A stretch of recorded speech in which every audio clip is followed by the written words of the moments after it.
Na aula de hoje vamos abordar a estrutura if usando as portas digitais.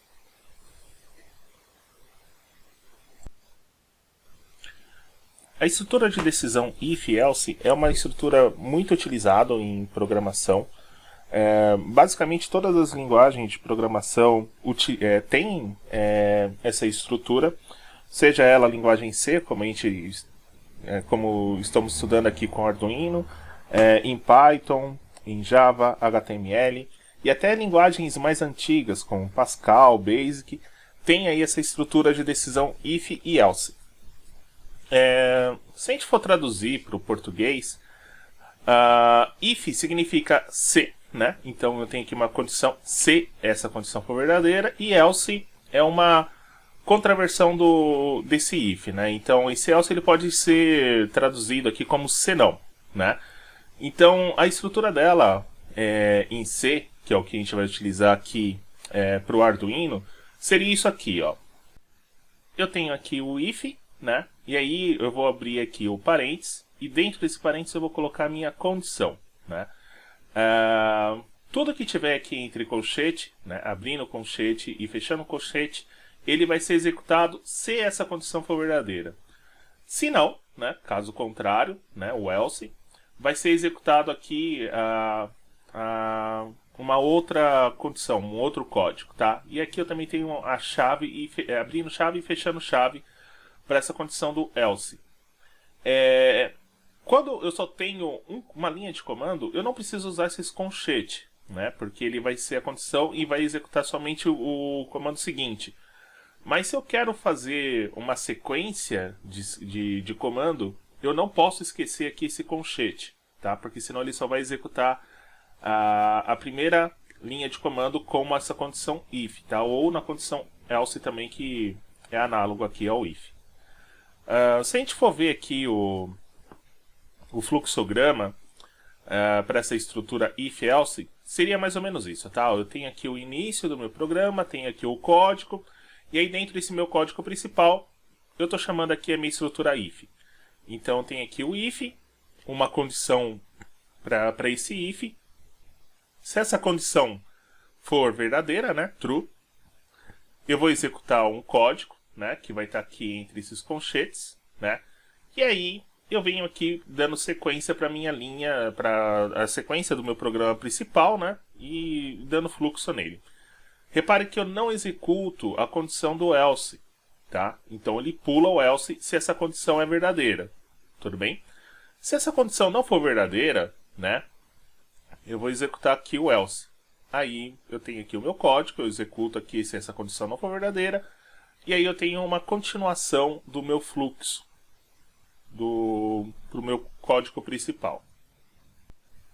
Então, pessoal, fazendo aqui um resumo, né, o diagrama em blocos nada mais é do que uma maneira de eu desenvolver o meu programa, né, o raciocínio do meu programa, a lógica do meu programa, através de blocos. Então, com o diagrama em blocos, eu posso, através aí de um padrão, de blocos padrões, definir como é que vai ser a sequência passo a passo do meu programa, e aí quando eu for escrever lá o meu PC do código, né, escrever as linhas de comandos, irá me facilitar. Pessoal, tá aqui. Esses são os símbolos que vamos utilizar para poder desenvolver o nosso fluxograma, né, o nosso diagrama em blocos. A descrição de cada símbolo. Então, eu tenho esse primeiro símbolo que ele indica início ou fim de um processo. Esse símbolo ele representa o processamento, tá? Esse processamento é um processamento geral. Esse aqui é um bloco de decisão, né? Então, geralmente a gente vai usar isso aqui para a estrutura if. E então eu tenho aqui uma condição, ele vai derivar para esse lado quando for verdadeiro, para baixo quando for falso. Esse símbolo representa a entrada manual de dados. Esse aqui é um conector, né? Então, se eu estou derivando o meu fluxo, né? E quando eu quero voltar para um ponto, né? Então eu uso esse conector. Esse aqui é um conector fora de página, então imaginem que eu estou fazendo um fluxograma E aí, de repente, esse fluxograma ficou muito grande, não está cabendo mais na minha página, eu tenho que utilizar uma outra página. Então, eu utilizo esse conector. Esse aqui é um bloco de atraso, então é o nosso delay, em resumo, que a gente está utilizando aqui, né, no nosso processo.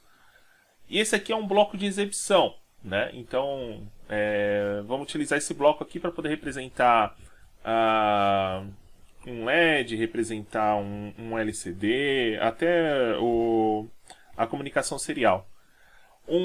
Uma coisa que é importante, pessoal, a gente falar aqui,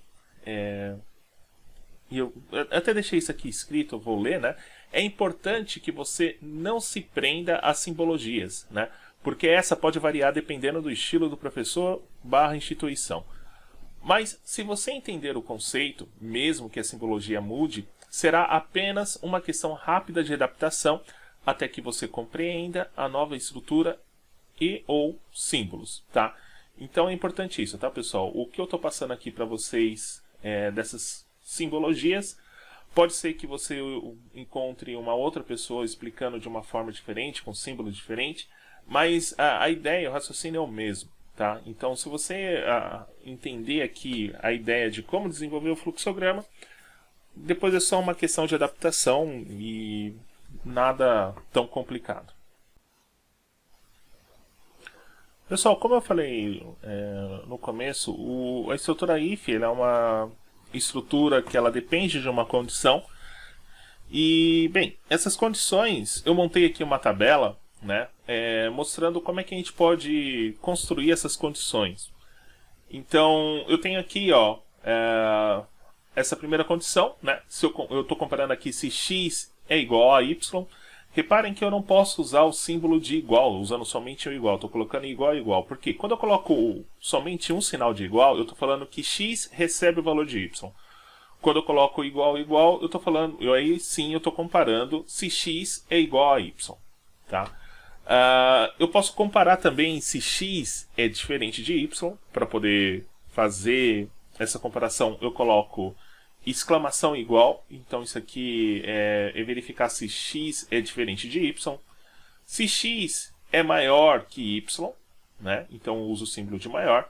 Se x é maior ou igual a y, então uso o sinal de maior e igual.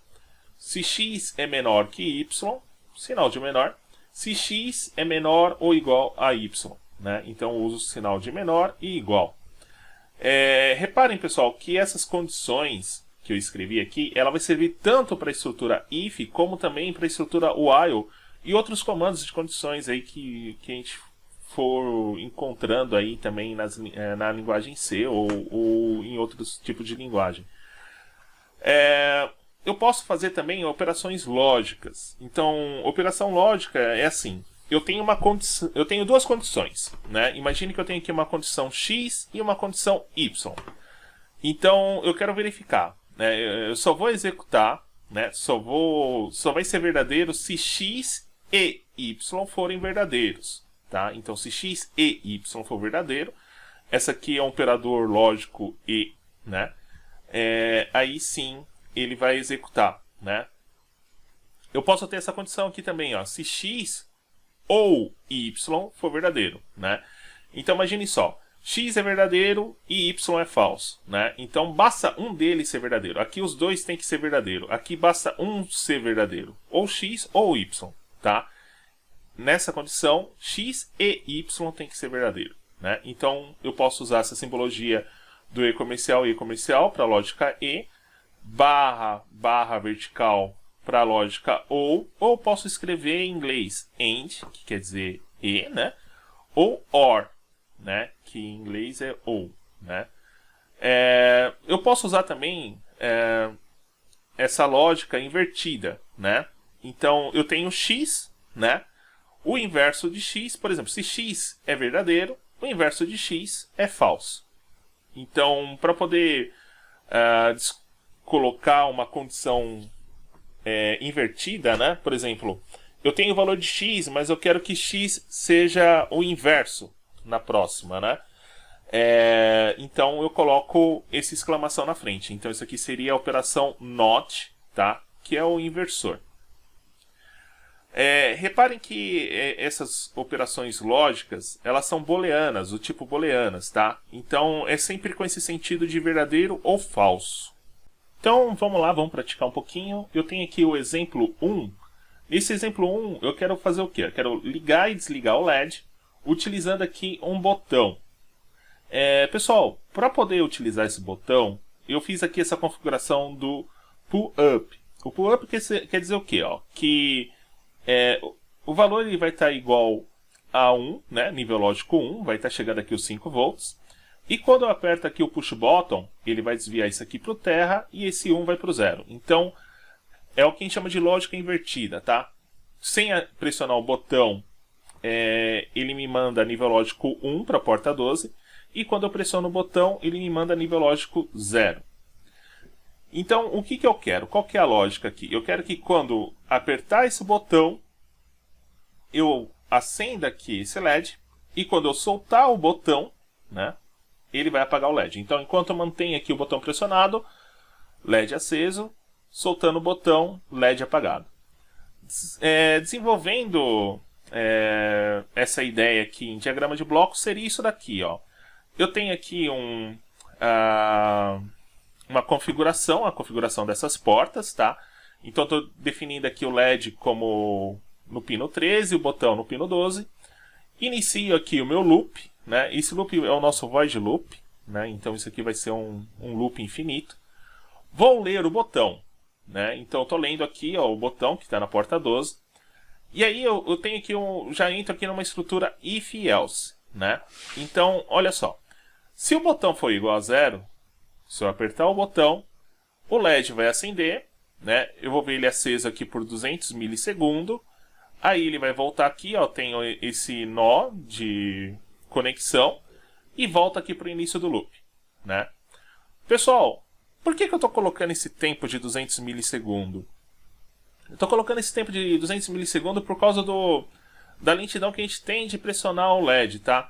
Nessa condição não é tão problema assim pra gente, mas a gente vai perceber que nas futuras, né, quando eu pressiono isso daqui, é tão rápida a leitura do Arduino que se eu não coloco um tempo, ele vai pular as etapas, tá? Então estou colocando aqui esses 200 milissegundos, nesse aqui não precisaria, mas nos outros eu vou mostrar para vocês que é interessante. E então pressionando o botão, né, a minha condição vai ser verdadeira, acendeu o LED. Se eu não pressionar o botão, né, se não, cai aqui no else, ele vai manter o LED apagado e também estou colocando o tempo aqui de 200 milissegundos. Então, pessoal, está aqui o circuito montado. Eu vou iniciar aqui a simulação, vou mostrar para vocês aqui a lógica, né, ó. Então, quando eu pressiono o botão, acende o LED. Tirei aqui, ó, não estou pressionando mais, apago o LED. Então ele só vai ficar aceso enquanto eu mantenho pressionado aqui o botão. O programa, né, as minhas linhas de comando para poder executar isso, foi isso aqui, ó. Eu estou usando isso aqui, pessoal, isso aqui é novo, primeira vez que eu estou utilizando aqui com vocês aqui no curso. Eu posso definir uma variável para os meus pinos, usando esse comando aqui, ó, define. Então, é assim, ó. Eu estou chamando o pino 13 de LED e o pino 12 de button, né? Que é botão em inglês.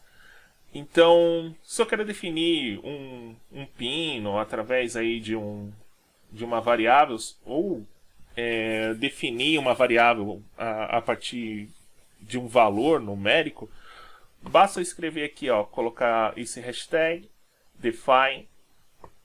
Aí eu escrevo aqui a variável que eu quero e o valor dela, tá? Reparem que eu não preciso colocar igual e eu não preciso colocar ponto e vírgula no final também, ó, tá? Então, eu tenho LED igual a 13, button igual a 12. Criei uma variável do tipo booleana, né, que se chama estado, né? Isso aqui vai ser o estado do meu botão. Aqui nesse programa eu não estou utilizando, mas no próximo eu vou utilizar isso, tá? E aí eu tenho aqui o void setup, né? E aí eu estou definindo o LED como saída e o botão, né, o button, como entrada, tá? Então, isso aqui, ó, o LED é a mesma coisa que eu estivesse escrevendo 13 e o button é a mesma coisa que eu estivesse escrevendo 12. Criei uma variável do tipo inteira chamada botão, né? E aí eu estou usando aqui, ó, digital read, né?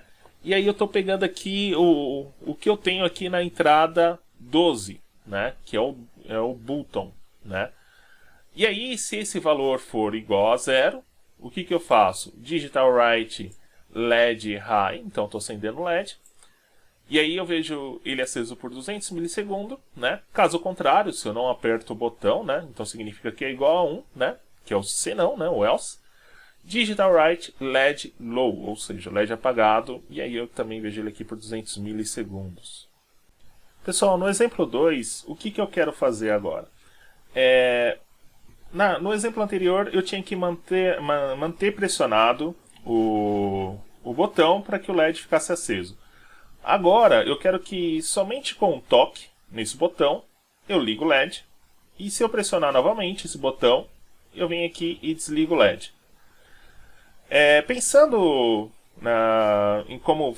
em diagrama em blocos, né, através de um fluxograma, em como fazer esse programa, seria algo assim. Ó. Então eu tenho lá a configuração dos LEDs, como no anterior.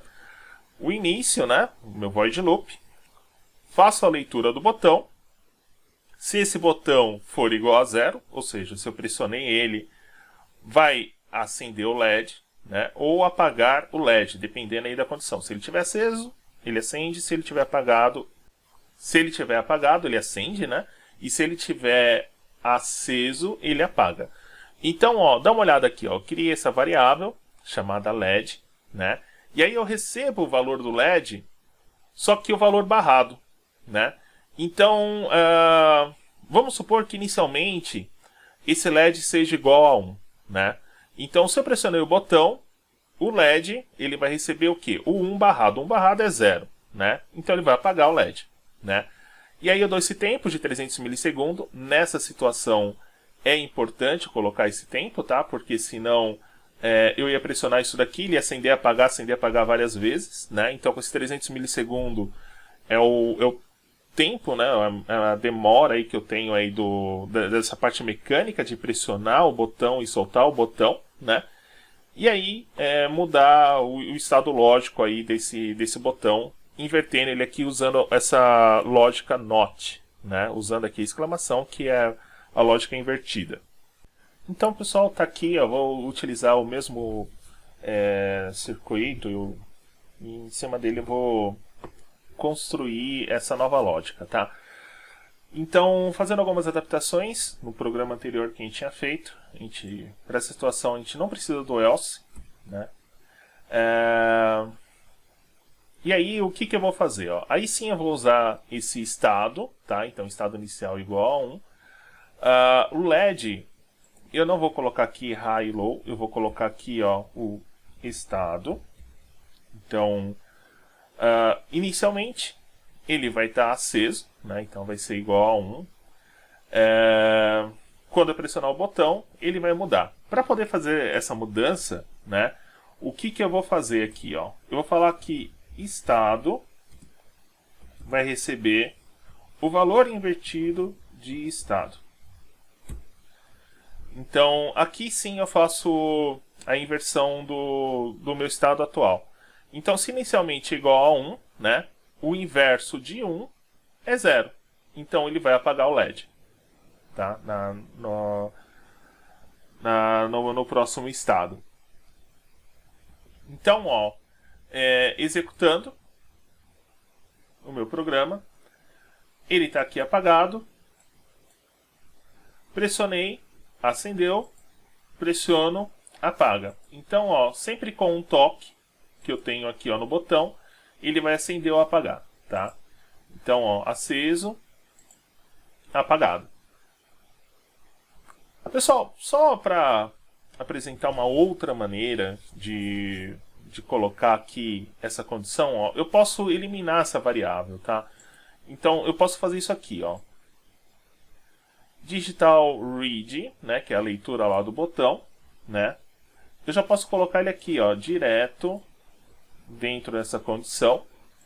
E aí eu não preciso mais dessa linha de comando. Então, iniciando aqui, ó, ele já faz aqui a comparação, tá? E aí, se eu pressiono, ó, ele acende. E se eu pressiono novamente, ele apaga.